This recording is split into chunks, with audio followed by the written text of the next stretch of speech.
Halo sahabat edukasi, semoga hari ini adalah hari yang terbaik dan sahabat semua selalu diberikan kesehatan yang prima, keberlimpahan rezeki, kebahagiaan, dan kesejahteraan sepanjang masa. Baik sahabat, saya lanjutkan untuk membacakan buku The Handbook of Affirmation di bab yang ke-18. Percayalah, terus afirmasikan, saya sudah, jangan saya akan. Para ahli pemasaran tahu bahwa orang-orang tidak bertindak berdasarkan alasan-alasan logis, melainkan karena alasan emosional. Psikolog kenamaan Carl Jung pernah mengatakan, tanpa emosi tidak mungkin gelap menjadi terang dan apatis menjadi gerakan. Saya mendorong Anda menggunakan imajinasi dengan penuh kasih atas nama semua orang dan mempercayai tindakan khayalan Anda.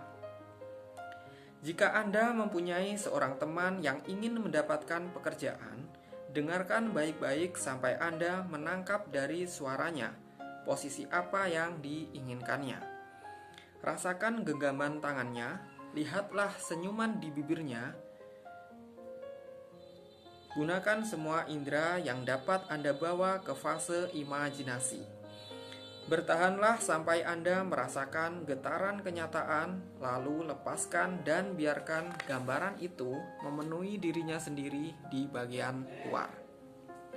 Begitu kata Neville Goddard, penulis buku klasik At Your Command, pada salah satu kuliahnya. Neville tidak mengatakan agar Anda hanya berfokus pada imajinasi tentang teman Anda yang mendapatkan pekerjaan. Ia juga menyarankan Anda agar mendengarkan suara teman Anda dan merasakan sentuhan teman Anda dan merasakan getaran kenyataan dari bayangan imajinasi itu muncul. Secara singkat, Neville ingin mengatakan bahwa pemikiran Anda harus pertama-tama merasakan hal yang Anda inginkan, seakan-akan Anda telah memilikinya. Masih sulit untuk dipahami? Semoga penjelasan berikut ini bisa membuka tabir yang masih samar-samar ini, atau bisa menguatkan Anda. Menurut Paramhansa Yogananda, semakin besar kemauan, semakin besar aliran energi. Jadi, bagaimana cara seseorang mengembangkan daya kemauannya? Yang pertama, perlu dilakukan adalah konsentrasi. Konsentrasi adalah seperti pemusatan berbagai sorot cahaya dalam satu sinar laser. Konsentrasi adalah kekuatan. Jika kita dapat memfokuskan pikiran pada satu hal, kita akan melesat seperti roket di jalan menuju pengembangan kemauan yang kuat. Tapi dalam konteks ini, tidaklah cukup untuk membayangkan kekuatan mental kita dibatasi oleh fungsi-fungsi otak. Kesadaran total seseorang juga mencakup perasaannya. Sebenarnya, kekuatan kemauan terletak pada apa yang ingin diwujudkan oleh seseorang, bukan apa yang dipikirkannya. Jadi, menurut definisi Paramhansa Yogananda, kemauan adalah hasrat plus energi.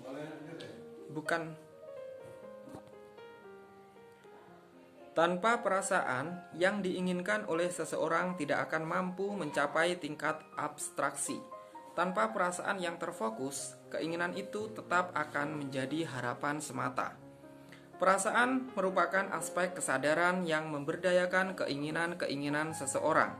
Pada saat yang sama, perasaan harus tetap tenang. Perasaan hendaknya tidak dibiarkan gelisah atau tidak sabar. Jika perasaan berfluktuasi, ia akan menjadi keinginan. Keinginan kita juga dapat mengungkapkan kekuatan. Namun, keinginan ini berlalu dengan cepat dan bersifat ilusif. Ia muncul dalam 1 menit, lalu menghilang pada menit berikutnya. Keinginan adalah seperti gelombang yang bergerak di atas permukaan laut, sementara air laut yang menjadi unsurnya tetap stasioner. Seperti itulah perasaan yang tidak terkendali. Tanpa ada ketenangan dan kendali batin, tidak akan ada konsentrasi. Ketenangan di sini bukan berarti ketumpulan pikiran atau seperti orang tidur. Perasaan tidak perlu pasif supaya tenang. Agar efektif, perasaan seseorang harus intens. Yang paling penting adalah menumbuhkan perasaan yang kuat terhadap apa yang ingin Anda capai. Sebagaimana telah dikatakan banyak orang sukses, tidak ada hal besar yang dapat dicapai tanpa antusiasme. Semua yang dibutuhkan agar perasaan menumbuhkan kemauan yang kuat adalah menjaga agar antusiasme seseorang tidak berlebihan, sehingga tumpah menjadi kegairahan yang meluap.